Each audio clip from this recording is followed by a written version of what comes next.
नाज़रीन, तालुके फैज़गंज अस्पताल में ग्रेंट हेल्थ अलाउंस पारां ओपीडीज़ जो बाइकाट हुजण खिलाफ ॾूरां इलाइक़नि मां ईंदड़ मरीज़ सख़्त परेशान आहिनि। ॾिसूं था अमरशर जी रिपोर्ट।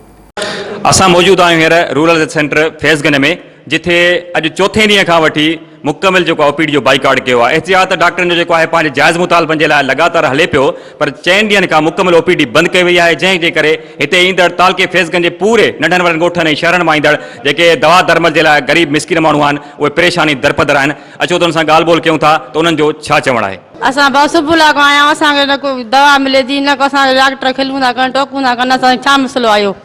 असां नंढड़े कुतो खाई वियो आहे, ग़रीब माण्हू मज़दूर माण्हू किॾे वञूं, कंहिंजे दर ते वञूं? सरकारी बि न अचूं, असां ग़रीब किॾे वञूं? असां मज़दूर माण्हू बि असां छा कंदासीं? असांखे हुजे त असां ॿाहिरि हलिया वञूं, असां ॿी अस्पताल वञा, असां सरकारी में छा लाइ अचूं? वह मैं बीमार हूँ, हमको मथे छोरा, हमको दौरा पे आंदा है, मैं सर्जरी दी आई हूँ, हमको दवा घेने दो भला। तालुके फैज़गंज अस्पताल में आयो इलाज लाइ आयो आहियां। उन जे लाइ हिते असांखे डॉक्टरनि चयो आहे त असांखे दवा हिते न आहे, ऐं इन जे लाइ जेको आहे सो सुई न आहे, तव्हां कलाक अधु कलाक वेहो, असां घुराए वठूं था, पढ़ूं था, ऐं जेको आहे सो असांजी महिरबानी करे असांजे मसइला हल कया वञनि, असांजी दवाऊं ॾिनियूं वञनि, या असां ग़रीबनि खे को सहारो मिले। असां ॿियो टियों दफ़ो निड़ा खणी आया आहियूं, उनजी दवा कोन थी मिले पई, ऐं डॉक्टर चवंदा असांजी ओपीडी बंदि आहे, मुतालबनि जे मथां नथी कई वञे।